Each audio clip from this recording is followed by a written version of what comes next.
Selamat datang Tuan dan Nona, kembali lagi bersama saya Kai. Kita kembali di segmen Rindu, Review Indigo dan Dukun. Kali ini aku akan membahas seorang energi healer yang bernama Rin Kanrin. Beliau ini juga salah satu gurunya dari perjalanan mistis yang kita bahas di episode sebelumnya. Saya menemukan akun beliau saat beliau berkolaborasi dengan Billy Christian. Beliau sangat terkenal dengan jasa energi readingnya yang menggunakan gambar untuk membaca pergerakan energi klien-kliennya, di mana gambar tersebut akan digunakan untuk pembahasan lebih mendalam mengenai apa yang terjadi pada klien dan solusi dari masalah yang dihadapi oleh klien tersebut. Video ini sepertinya tidak akan panjang karena aku baru menggunakan jasa beliau sebanyak 2 kali. Akan tetapi, dalam sesi yang singkat itu, banyak pelajaran dan solusi yang aku dapatkan. Nah, pertama kali aku konsultasi dengan beliau itu masih di masa-masa saat ekonomiku itu sulit banget. Jadi aku tuh cuma bisa ikut sesi yang paling murah, yaitu yang sesi yang 30 menit. Tapi nggak disangka dalam 30 menit itu banyak banget yang dapat dijadikan pelajaran.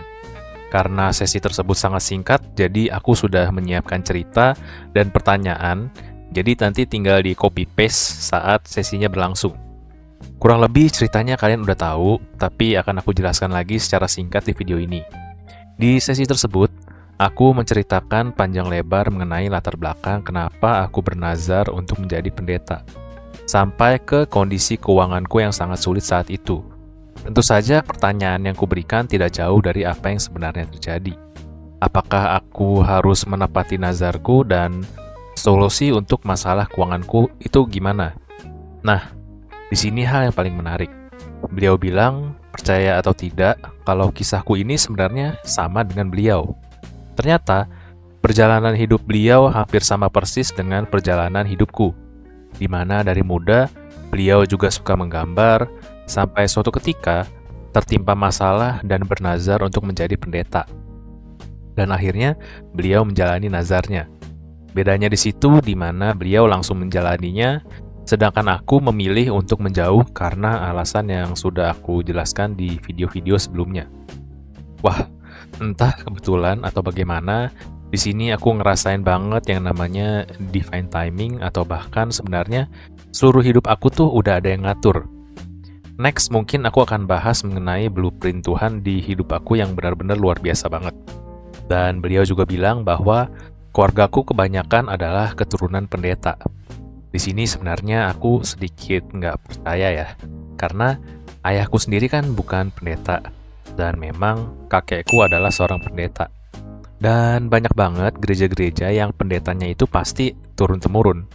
Kalau ayahnya pendeta, biasanya anaknya juga pendeta. Tapi semua itu aku rasa kan emang karena kehendak bebasnya manusia lah. Bisa aja karena memang sudah pelayanan dari kecil karena ayahnya pendeta sehingga anaknya tuh tergerak untuk meneruskan menjadi pendeta. Bisa juga seperti ayahku yang memilih untuk tidak menjadi pendeta. Jadi aku rasa nggak ada yang namanya tuh emang suatu keluarga tuh punya garis keturunan yang ditakdirkan jadi pendeta atau mungkin jadi petugas Tuhan gitu ya. Ya walau memang secara alkitabiah sendiri pernah diceritakan tentang ada 12 suku dan ada satu suku yang memang dikhususkan untuk bertugas menjadi hamba Tuhan. Dan ada juga kepercayaan lain yang menghormati garis keturunan nabi begitu ya. Tapi aku pikir untuk menjadi pendeta atau petugas Tuhan itu adalah pilihan setiap orang masing-masing dan bukan dari keturunan aja gitu ya. Hal ini aku sebenarnya nggak gitu percaya, sampai setelah sesi konsultasi ini tuh aku baru nanya ke nenek aku tuh, dimana aku sebenarnya sih aku nggak nanya, itu tuh benar apa enggak, kita tuh turun-temurun beneran pendeta apa enggak.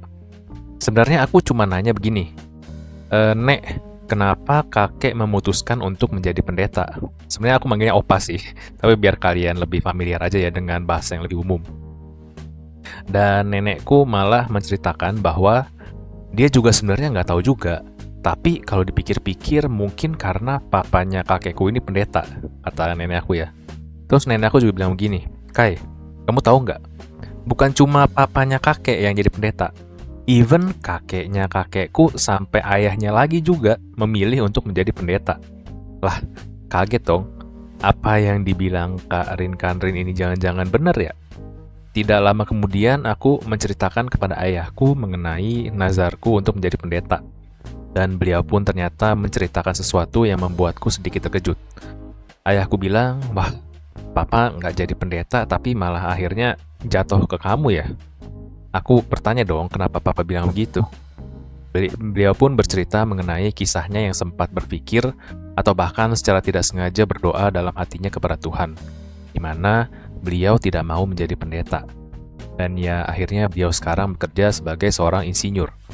Jadi aku rasa tetap kembali lagi ke free will setiap manusia ya. Dan kan Kak Rin Kanrin dan Tri Anomali pun bilang Tuhan tuh tidak pernah memaksakan siapapun untuk menjadi pendeta atau petugas Tuhan. Jadi mungkin memang ada orang yang emang punya garis keturunan untuk jadi kita sebut aja pendeta aja di sini ya. Akan tetapi semua tetap pilihan manusia itu sendiri masing-masing. Dan Kak Rin Kanrin pun bilang jika waktunya sudah siap dan jika Tuhan berkenan ya cepat atau lambat pasti ya bakal bertugas juga. Dan jujur mungkin aku belum pernah cerita, tapi pernah aku bertanya begini ke Tuhan. Tuhan, dengan semua yang aku tahu ini, apa aku bisa jadi pendeta? Apa aku gak bakal dicap sesat dan murtad? Dan lagi-lagi ada suara yang bilang, tugasmu bukan di gereja. Jujur saat itu aku agak kesel ya, karena instruksinya tuh buat aku tuh kurang. Terus aku nanya lagi dong lah, terus gimana dong Tuhan? Jadi pendeta apa enggak? Kalau jadi pendeta, gimana caranya kalau nggak di gereja? Dan kalau nggak jadi pendeta, terus maksudnya bertugas yang nggak di gereja itu gimana? Tapi nggak ada jawaban. Jadi ya seperti biasa, aku menganggap semua suara-suara itu halu aja.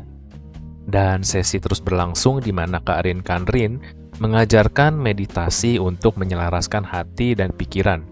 Serta beliau mengajarkan juga korelasinya realita yang terjadi dengan alam bawah sadar kita.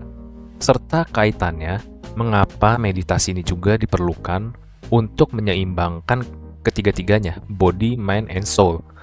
Beliau memberi solusi juga untuk keadaan ekonomiku yang sebenarnya ada hubungan juga dengan apa yang terjadi secara jiwa aku ya.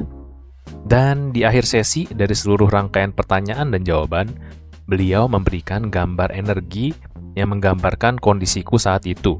Dan ini gambarnya. Nah, aku bacain aja langsung ya. Bulu sayap berwarna ungu dan hijau. Belajar untuk menyelaraskan pikiranmu dan hatimu agar damai sehingga bisa menyadari penyertaan Tuhan dalam dirimu. Ini tentang panggilan jiwa. Kapanpun kamu siap, nggak perlu bernazar pun pasti kamu akan pelayanan kok. Kalau di gereja ya silakan, kalaupun bukan di gereja juga oke. Karena yang terpenting, berbagi kabar baik dari pengalaman hidupmu. Kalau sebelumnya sangat ingin mengakhiri hidupmu, sadari bahwa keberadaan hidup sangatlah berarti dan bermanfaat bagi orang lain. Dan seperti yang kalian tahu kan, bagaimana akhir dari perjalanan kesulitan keuangan aku sampai sekarang. Akhirnya gambar tersebut sangat menguatkan aku dalam menjalani hari-hari gelap tersebut sampai hidupku berubah seperti yang sekarang ini. Seperti yang ku bilang tadi, tidak begitu banyak yang bisa aku ceritakan karena saat itu aku hanya bisa mengambil sesi yang paling murah. Jadi mohon maaf ya teman-teman, tapi semoga ada yang dapat diambil dari cerita tersebut. Dan kalian sudah lihat sendiri bagaimana hasilnya aku yang sekarang kan. Itu aja tuh sesi udah aku ambil bertahun-tahun lalu waktu ekonomiku tuh masih sulit. Dan kalian lihat hasilnya sekarang. Dan hasil dari pembacaan Kak Rin Kanrin ini. Nah, sesi konsultasi kedua aku ambil jauh setelah akhirnya keadaan ekonomiku sudah sangat membaik. Dan aku sudah kembali dari Australia. Saat kembali dari Australia, aku kembali bingung mau ngapain di Indonesia. Dan akhirnya beberapa tahun berlalu di mana aku nyoba-nyoba jualan barang dari China. Saat itu bingung banget mau ngapain dan aku bisanya ngapain. Sebenarnya aku udah ceritain di video-video sebelumnya, tapi mohon izin aku ceritakan lagi sekilas agar dapat menerangkan dengan lebih jelas. Jujur, setelah pulang dari Australia, aku kepikiran untuk menepati nazarku. Jadi sebenarnya aku sudah menyiapkan semua peralatan untuk pembuatan video dan segala macamnya. Akan tetapi ternyata setelah aku pulang, aku lumayan terberkati lah ya. Portofolio aku bagus, ada investor, dan bahkan sudah menghasilkan. Sudah memberanikan diri juga untuk nyoba ngambil barang dari China, dari distributor yang reviewnya sih harusnya udah bagus ya. Tapi jujur masih nggak yakin aku mesti lanjut atau nggak usah lanjut nih bikin video kan. Terus aku mikir kan, apa Tuhan jangan-jangan udah kasih keringanan ya? Udah nggak perlu ditepatin lagi lah. Toh ini kan udah menghasilkan ya. Udah diberkati banget juga di Australia gitu kan. Apa jangan-jangan udah dianulir gitu kan nazarnya. Akhirnya aku ambil sesi konsultasi lagi dengan Kak Arin Kanrin. Kali ini pertanyaanku sederhana. Aku sekarang mesti ngapain? Kerjaan apa yang cocok untuk aku? Dan aku langsung ke gambar energi aja ya. Karena isinya tuh agak teknikal. Jadi aku langsung ke hasil gambar energi aja sebagai review dan pembuktian. Nah, ini hasil gambar energinya. Di situ terlihat ada 3 penguin yang menatap ke arah yang sama. Ketiga penguin itu melambangkan body, mind, and soul, di mana ini menunjukkan sebenarnya mereka udah tahu mau arahnya kemana. Mau lakuin apa, mau ke arah mana mereka menuju. Akan tetapi bisa dilihat tinggi mereka tidak sejajar. Ini menunjukkan bahwa ketiganya masih belum selaras. Warna biru pun menunjukkan sebenarnya intuisi dan arahnya sudah benar, tapi karena ketidakseimbangan itu, kalau dibiarkan terus tidak seimbang, dan hanya berdiam diri saja, membiarkan hal tersebut, justru akan mengakibatkan bencana yang akan datang, dan memaksa aku untuk bergerak dan memaksa ketiganya untuk seimbang, dan berjalan ke arah yang sama, dan akhirnya bener kan? Kalau kalian udah nonton videoku sebelumnya, akhirnya beneran bencana itu datang. Aku yang setelah konsultasi itu sebenarnya berpikir begini, oh, apa aku udah harus fokus di kerjaan yang sekarang aja ya? Secara aku penuhin dengan seluruh raga, pikiran, dan hati, aku tumpahin ke pekerjaan ini aja. Kan pekerjaan ini tuh udah menghasilkan. Dan pasti Tuhan udah kasih lampu hijau kan, pikir aku gitu kan. Dan akhirnya aku menyingkirkan semua peralatan aku buat bikin video. Dan ternyata bener aja, bencana itu datang, portofolio aku hancur, dan barang yang aku beli dari China itu ada yang mahal dan ada yang murah kan. Dan yang datang ke aku tuh cuma yang murah. Saat aku minta kejelasan dari distributornya, aku di ghosting secara total. Tiap hari aku hubungin, nggak di-read, nggak diangkat teleponnya, dan nggak juga dibales. Benar-benar itu kena bencana kan. Dan lagi seperti yang udah aku ceritain sebelumnya, akhirnya aku menepati nazarku. Aku bikin video di channel ini, sebelum aku post, aku bilang, ya Tuhan, ini aku udah bikin videonya nih. Aku udah bikin videonya, udah tinggal aku post. Jika Tuhan memang ingin aku membuat video ini, tolong beri tanda. Nggak muluk-muluk Tuhan, izinkan barang aku yang datang dari China ini, yang murah-murah ini nih, udah berbulan-bulan nggak ada yang kejual, gak usah banyak-banyak, satu aja, nggak aku iklanin, nggak aku naikin produk. Kalau di platform yang oranye kan kita bisa ada fitur buat naikin produk kan ya. Tuhan, tolong buat satu aja, nggak usah banyak-banyak, produk aku tuh ada yang beli. Dan bener aja, di hari itu juga langsung ada yang beli. Bahkan notifikasi di HP aja tuh sebenarnya aku udah matiin dari bulan-bulan lalu karena aku udah pesimis dan yakin gak bakal ada yang beli. Dan kebetulan banget di hari itu adik aku ingin pinjem HP ku untuk menggunakan platform si Oren itu. Dan dia bilang, kok ini ada yang beli tapi lu nggak accept. Dan seperti yang kalian tahu, kalau kita lewat beberapa hari nggak di accept, orderan itu akan ke cancel dengan sendirinya. Jadi ajaib banget, tepat di hari aku berdoa begitu, tepat di hari itu juga barang aku terjual. Dan masih ada lagi, tepat di hari itu juga, distributorku yang mengghosting aku saat itu, nge-WA aku buat bilang kalau barang-barang aku yang gak datang itu udah tiba di Indonesia dan siap dikirim. Luar biasa sekali Tuhan, dan belum sampai di situ, sampai aku ngeposting video aku yang kedua di channel ini, ada yang borong semua barangku itu, baik yang murah dan juga yang mahal. Benar-benar semuanya dibeli sama satu orang itu. Benar-benar luar biasa banget saat kita menyelaraskan body, mind, and soul kita. Dan tidak lupa untuk menepati nazar kita kepada Tuhan.